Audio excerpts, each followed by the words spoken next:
नमस्कार, India post news में आपका स्वागत। नई जगह की यात्रा करने और लीक से हटकर ऐतिहासिक स्थानों के बारे में जानना समझना है तो हरियाणा में एक से बढ़कर एक ऐतिहासिक स्थान है जहां हमें इतिहास, संस्कृति और प्राचीन लोक कथाओं के बारे में जानकारी मिलती है। तो आज हम आपको नारनौल के ऐतिहासिक जल महल से रूबरू करवाते हैं। हालांकि जहां महल बना हुआ है वहां अब जल नहीं है। जिस कुंड या कहीं बड़े पक्के तालाब के बीच में यह महल बना हुआ है वह अब वर्षों से सूखा पड़ा हुआ है। आज हम बात करेंगे नारनौल के ऐतिहासिक जल महल की।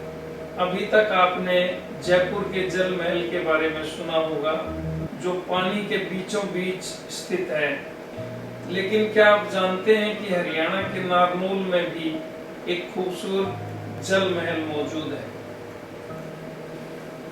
जी हाँ, यह सच है। यहाँ का जल महल भी एक तालाब से घिरा हुआ है जिसे आमतौर पर खान सरोवर कहा जाता है। यह जल महल भारतीय और फारसी वास्तुकला का एक जीवंत उदाहरण है। इस जल महल का निर्माण शहर के दक्षिण में आबादी से दूर किया गया है और इसके अंदर जाने के लिए एक ही रास्ता यानी प्रवेश द्वार है जो उत्तर की ओर है। ये जो मेरे पीछे आप देख रहे हैं ये इस जल महल का मुख्य द्वार है और यहीं से इस द्वार से जल महल जाने का रास्ता है।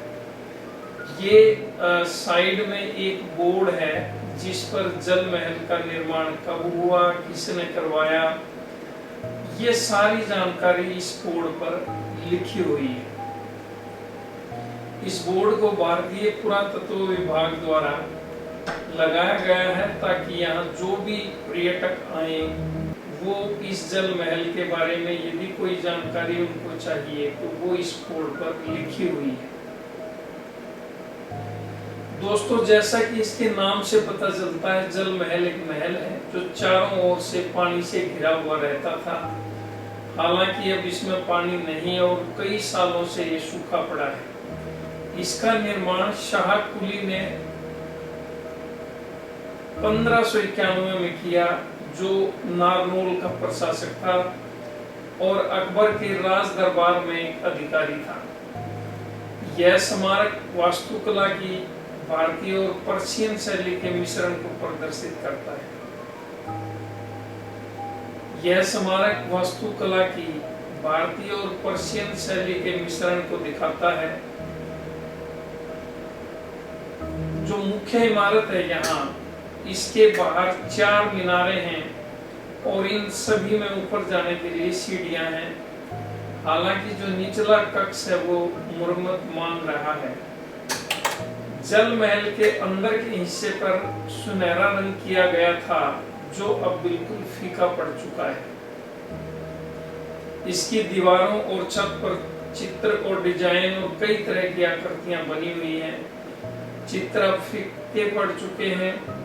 जल महल का एक ऐतिहासिक इमारत है, जैसा बताया गया है कि ये अब सरकार की निगरानी में है। हालांकि इसमें कुछ मुरम्मत का काम किया गया है, लेकिन अभी भी इसमें और ज्यादा मुरम्मत की जरूरत है। महल का जो आधार है वो चकोर आकार में बना हुआ है जिसके चारों कोनों पर छोटे छोटे कक्ष हैं। ये कक्ष 2 मंजिला हैं। ऊपरी इमारत पर जाने के लिए दोनों तरफ सीढ़ियां हैं, लेकिन पुरातत्व विभाग द्वारा इन्हें बंद कर दिया गया है। पर्यटक अब इस महल के ऊपर नहीं जा सकते। इस भवन के बीच के कक्ष में एक बड़ा सा गुंबद है और उसके ऊपर भी एक गुंबद है। भवन का निर्माण अकबर के काल में 1590 और 1591 ईस्वी के बीच किया गया था। इसके चारों ओर बने तालाब का निर्माण 1593 में पूरा हुआ था। करीब 1000 साल पहले दिल्ली के शासक अनंगपाल तंवर के रिश्तेदार राजा नूनकरण ने इस नगर को आबाद किया था, यानी नारनौल को। राजा नून कर्ण के समय नारनौल एक व्यापारिक केंद्र के रूप में भी जाना जाता था। मुगल बादशाह बाबर ने अपनी पुस्तक तुझके बाबरी में यहाँ कपास मंडी होने का उल्लेख किया, जिससे साबित होता है कि यहाँ कपास की खेती होती थी। बाबर ने यहाँ के बाजारों की चर्चा गुदड़ी के नाम से किया है। 12वीं शताब्दी के पहले 2 दशक तक यहाँ राजपूतों का शासन रहा। 12वीं शताब्दी के तीसरे दशक में मुस्लिम संत हजरत तुर्कमान यहाँ आया और उसके साथ ही मुसलमानों का प्रभाव यहाँ पर बढ़ने लगा और आखिरकार नारनौल मुसलमानों के कब्जे में आ गया। 15वीं शताब्दी में नारनौल मुगलों के हाथों से निकलकर सूर अफगानों के नियंत्रण में आया। सबसे पहले शेरशाह सूरी के दादा इब्राहिम खान यहाँ आए।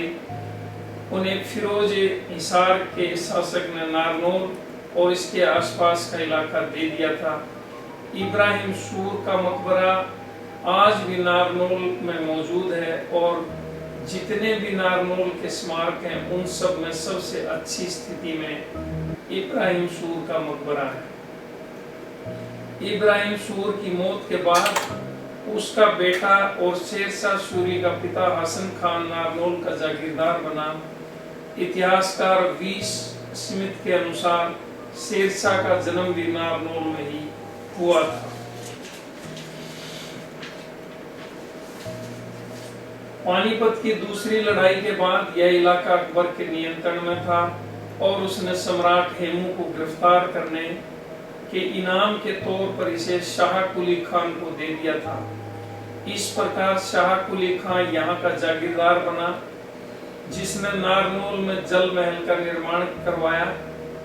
इसके साथ यहाँ अकबर के काल में ही राय बाल मुकुंद के छत्ते का निर्माण हुआ, जिसे बीरबल का छत्ता भी कहा जाता है। अकबर के जमाने में नारनौल में सिक्के बनाने की टकसाल भी स्थापित की गई, जिसका कामकाज देखने के लिए राजा टोडरमल यहाँ आते जाते रहे थे। औरंगजेब की शासन तक यहाँ अमन और शांति थी, किंतु औरंगजेब के शासन में ही यहाँ हिंदू प्रजा पर मुस्लिम जागीरदारों ने ज्यादतियां शुरू की, तो यहाँ के सतनामियों ने बगावत शुरू कर दी। शीघ्र ही यहाँ की जनता हिंदू और मुस्लिम 2 खेमों में बट गई और यहाँ के मुस्लिम फौजदार ताहिर बेग को विद्रोहियों ने मारकर नगर पर कब्जा कर लिया।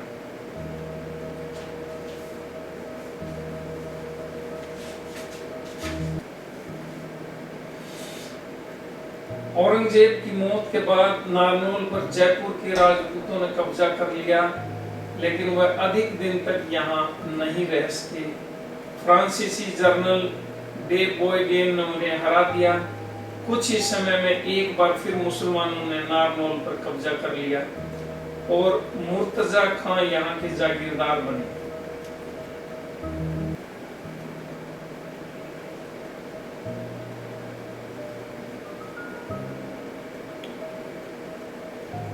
झज्जर के नवाब अब्दुल रहमान खां, जिन्होंने 1857 में ब्रिटिश शासन के खिलाफ विद्रोह किया था, प्रथम स्वतंत्रता संग्राम के बाद अंग्रेजों ने नारनौल को पटियाला के राजा नरेंद्र सिंह को दे दिया।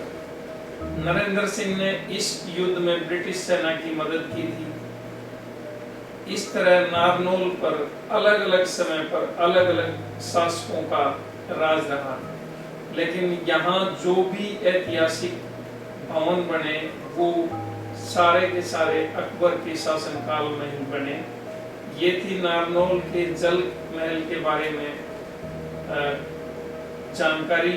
आपको कैसी लगी आप जरूर इसमें कमेंट करके हमें बताएं। धन्यवाद।